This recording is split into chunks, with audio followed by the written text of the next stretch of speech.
Hey, everybody. Before we get into my interview with Chuk, I just want to give you a quick heads up that at the very end of this interview, I make mention of who the new head of household is.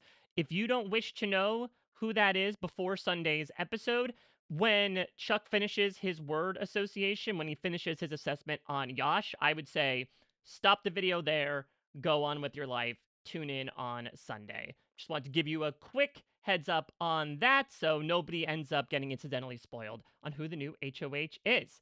Without further ado, enjoy my interview with Chuk. All right, Chuk, the first thing I need to get into is the topic du jour, the mismanaging of balls. Of course, I'm talking about the blockbuster here. When Haley knocks that final ball off, what did you think your chances were of staying? Did you think your game was sunk right there, right then?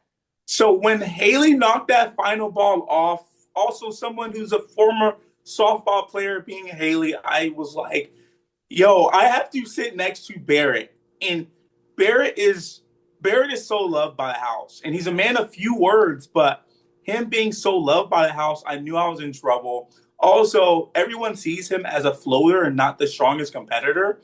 And so I knew that floater, super loved in the house. Everyone's going to use that to their game to get them the farthest and maybe even have to take him with them the farthest. So I knew I was in trouble sitting next to Barrett, but there was a small inkling in my brain where I was like, you know what?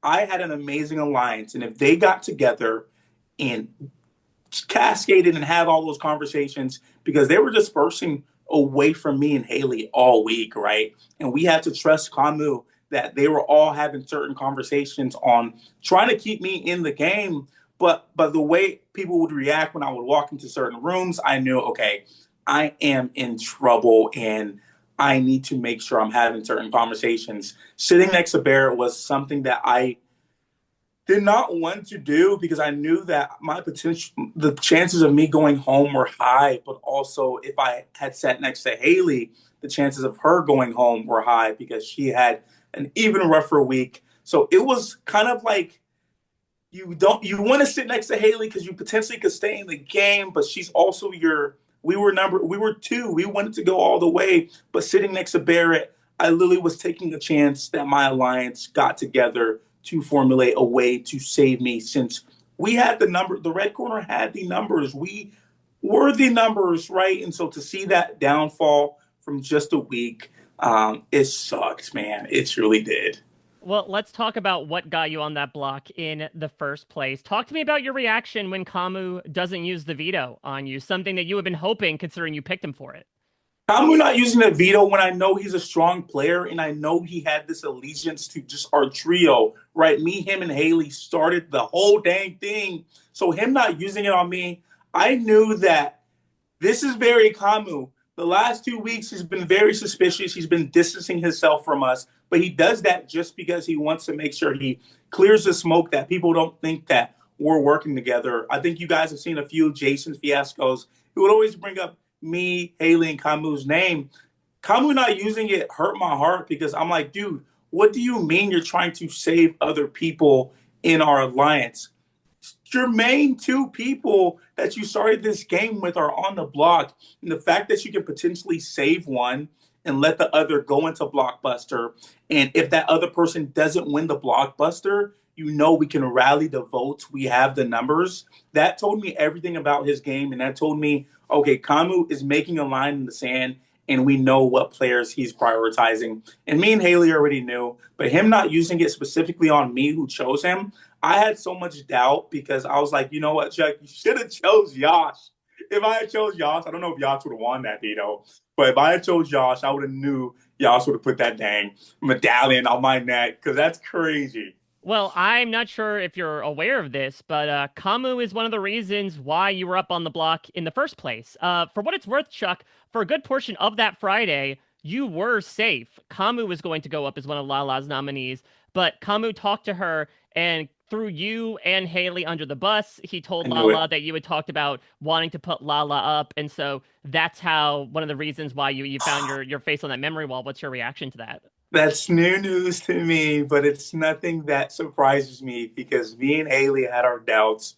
We kind of looked at all the people who went to Lala last, right? Lala had her sights set on three people, right? And it was so baffling to me that who in the house had that much influence on Lala? Who in the house had that much information on my alliance? And there was only a few people. And Kamu was number one on our list. We also had Angela on our list, and we also had Devins on our list. And so it was those three people. We kind of monitored who was going in and out of Lala's room. Kamu went into Lala's room twice, and he went really last minute too as well. So the fact that she was so dead set on her three nominations, and it was not me, I was not her target, but someone had the sheer amount of influence. And like I just mentioned, Kamu has a ton of influence. It does not surprise me. And it just shows how snaky people could be because you can see their eyes when you're in the house and you know when they're trying to avoid you and you know when they're being guilty. But it is absolutely crazy to me knowing that it was Kamu. But it does not surprise me. If you guys are in that house, you can feel when someone is deceiving you, and my spidey senses, as I call them, always went crazy around certain people. And I knew, like, yeah, this game has completely flipped on me.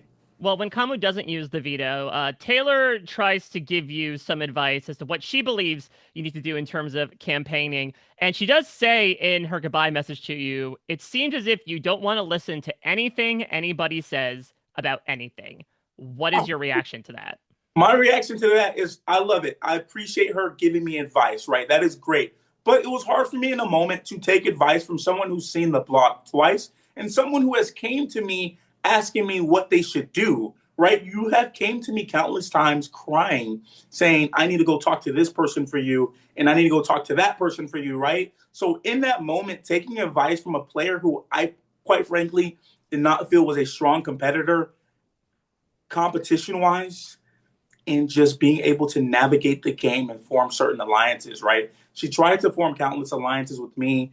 I never wanted anything to be concrete, so I'd kind of just jump around the convo saying, yeah, we should do that. But I never got back to it. So someone who I didn't feel was a strong competitor, I really couldn't take that advice. Was that good advice? Yeah, it was great advice. But when you're in the moment, when you're in the game, truly, you guys don't understand that. Like, if there's someone who's not a strong competitor and you see they have no alliances trying to give you advice, we would label her as someone in the middle to where she was someone who we knew we would have to take out, sooner than later. I could not take that advice, and I kind of took her advice with a grain of salt. All right, well, last thing I want to do, Chuck, is play a little game with you. I want to give you a name of someone who's left in the house, and I want you to give me the first word or few words that come to mind for them. You're All going to right, give me the name? I'll give you the name. You give me the first word or few words. So let's start with Angela. Snake. Snake. How about Snake. how about Barrett? Quiet giant. D. Little possum. Snaky little possum. A lot of animals there. How about Devins? Too flamboyant. Okay. How about Drew? Lovely, lovely, annoying. Haley. Fiery. She's so fiery. Fiery to a T. Look at her red hair. I love that girl. Fiery. How about Kamu? Oh, I'm gonna call him Judge. Just a judge because he has so much influence on that house. It's absolutely wild. Lala.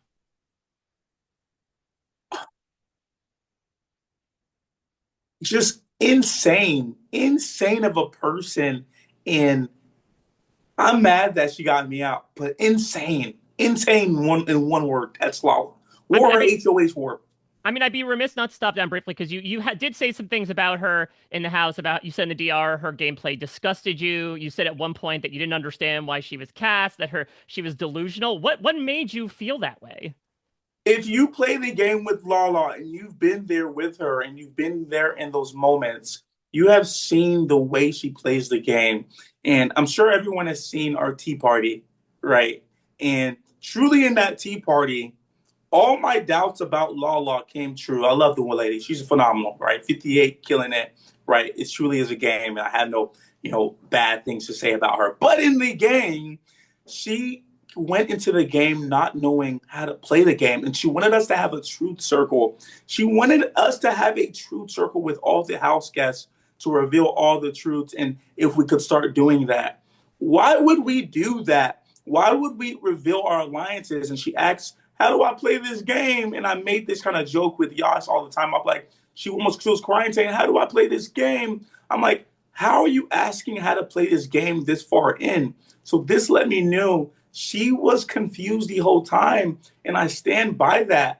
And not confused outside in the real world, but in the game, right? And Taylor even confirmed, she was like, I don't even think Lala knows what she's doing. And when Taylor told me that when I was nominated, I knew I was completely right. Lala just got wind of new information literally minutes before she was getting ready to put people on the block. So I still stand by. She just did not know how to play the game, and she just wanted to be the mother of the house, which we love. She made amazing dinners. She was the best. She made amazing dinners. She wanted to be the mom of the house, and she always would say, when she was on the block, she was like, "Why would someone want to put me, this old lady, on the block?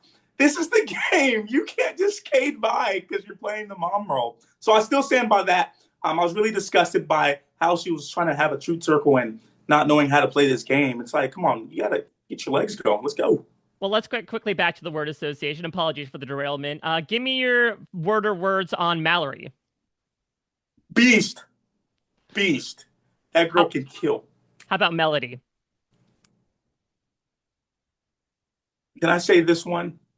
Just snake, unfunny snake, unfunny snake. Because I don't know how she's a comedian because her jokes never stick.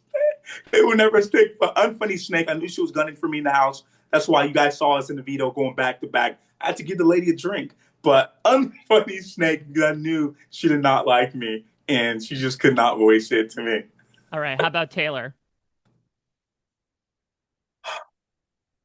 Just moody. My word would be moody. She wakes up and you don't know if she's going to be hot or cold. And so my word would truly just be moody for her. And you're kind of walking on eggshells around her, like everyone in the house did, and probably still is. So moody. And finally, Yash.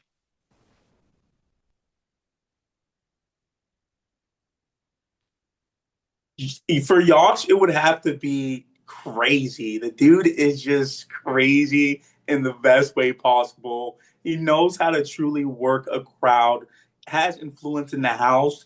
I think he just needs to form some concrete alliances because I fear my boy Yosh might be next up because they're coming for strong players this season, bro. They're coming for strong players, and Yosh is considered a strong player. I need him to form a concrete alliance because I need him to go far. Love the guy, but crazy because this guy's would you rather. If you're in the house, you know Yosh is known for you would you rather's, and he's always throwing the most craziest statements when the house is like dead silence. So one word would be crazy, Yosh, man.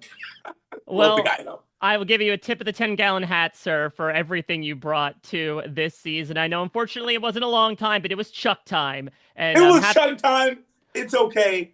I loved it. I love the house guests. I left the house feeling like, I don't even have any animosity towards them anymore. It seems like it just poofs away. I love them. I wish them the best. It was an insane summer, and this cowboy couldn't be any happier. Well, I wish you nothing but the best. Enjoy everything on the outside. By the way, Yash is HOH, so it should be a fun You're week. lying. Yeah, so it should be a good time. Can't wait to see your reaction to it and everything else that happened. But happy to leave you on that note, Chuck. Thank you so much again, man. Mike, thank you so much. You have the best day, okay? Good You too. talking to you. You too. Bye Okay. bye. Okay.